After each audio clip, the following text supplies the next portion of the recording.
Hello guys, Ragnarok Hyper Revived here, bringing you my Cloak and Dagger suggestions for Metal Gear Online 3.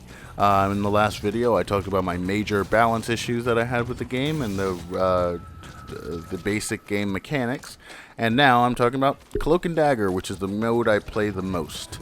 And it has probably the most problems that I've noticed. I've played a lot of Bounty Hunter as well, and I've addressed those problems in the last video. Comm Control I haven't played as much, but I have played enough of it, and I do really like all three game modes, and I think they're all fun in their own right, but I think they would be more fun if some adjustments were made, especially Cloak and Dagger, which is one of the core Metal Gear Online game modes. It's one of the most unique game modes I've ever played. Not Cloak and Dagger, but Team Sneaking in general is one of the most unique game modes I've ever played. And I think they need to really make sure Team Sneaking is done right. Otherwise, what does this game really offer except Team Deathmatch with a twist and domination? So, getting right into it. There are three main issues I have with the Cloak and Dagger and Team Sneaking in this game that make it not unplayable, but just very disappointing and annoying and frustrating, more than it needs to be. I think the way it currently is, the defenders have it way too easy. Way too easy. The defenders have the upper hand from the beginning. Some people may say, well, that's supposed to be the point. The attackers are supposed to be the attackers, of course, being the team that has stealth, which is even confusing when I say that for reasons I'll get into. But some people might say, well, the defenders are supposed to have the upper hand from the beginning. They're the defenders. They're supposed to be able to just camp it out and wait for the attackers to make their move. And yeah, I get you. And I do agree with that's how it is. But it's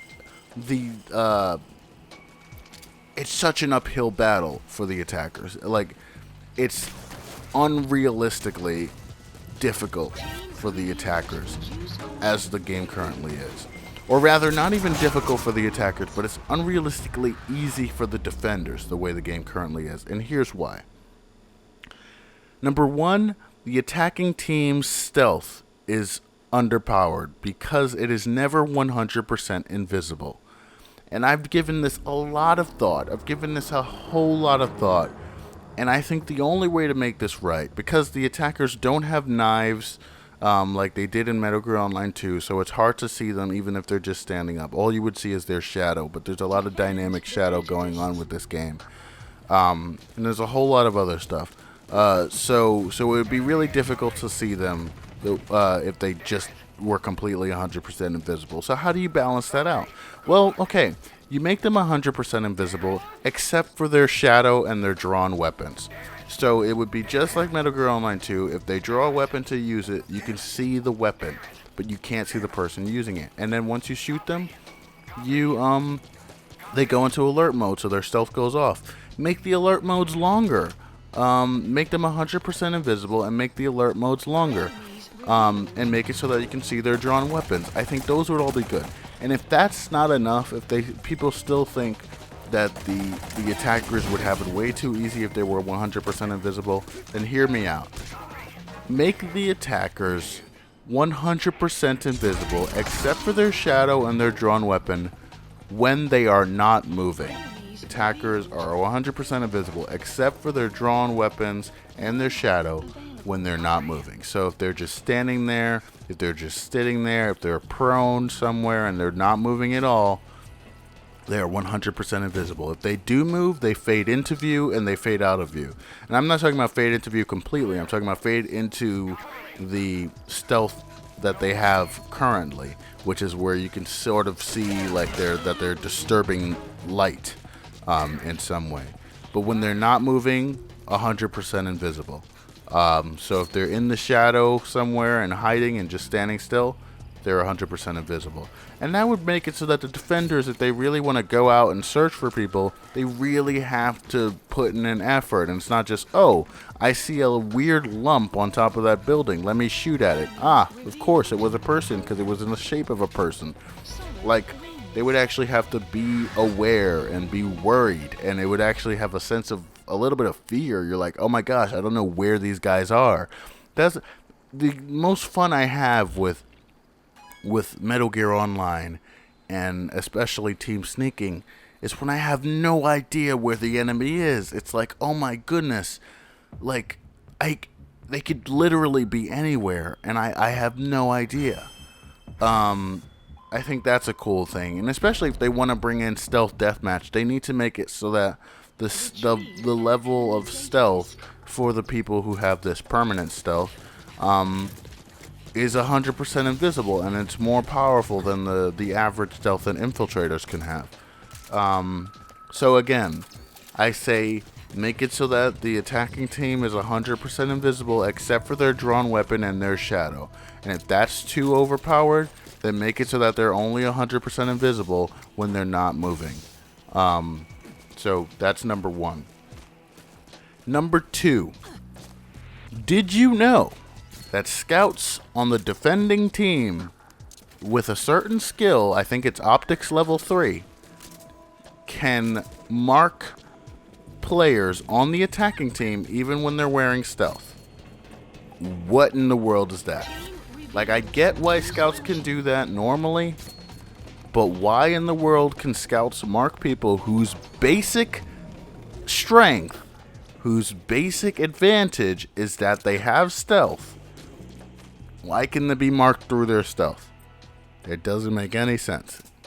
So, what in the world is the point of even having the stealth if you can just give a whole class of people the power to mark people in stealth? Like, that completely defeats the point of the game mode. I don't even know why I'm arguing this, but the whole point of the game mode is that the people are invisible and you don't know where they are. If you can just mark them and know where they are, what the heck is the point?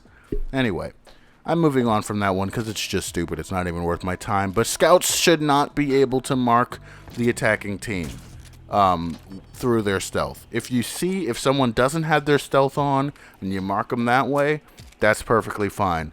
But if they have their stealth on, why the heck can they be marked through their stealth? That should not be possible. And number 3, which is a contentious issue, I might say. But, and it might be a predictable one as well.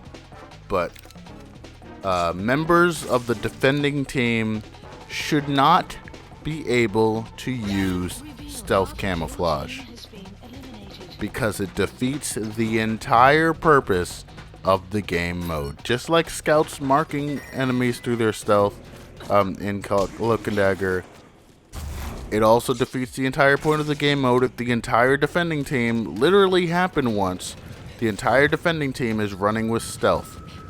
Everyone on the defending team once was an infiltrator, and they all had stealth on.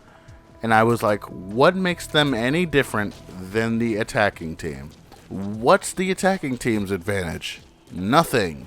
Oh yeah, their stealth is permanent. Oh yeah, their stealth doesn't have a battery. Except that the attacking team, or rather the defending team's stealth, recharges insanely fast once you have the skill for it, like stealth level 2 or something, stealth level 3 maybe.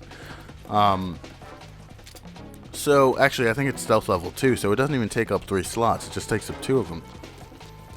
So the defending team is invisible for almost half of the match as well, maybe even 75% of the match, and the attacking team is invisible for the whole match. But like, is that even like, it doesn't make any sense.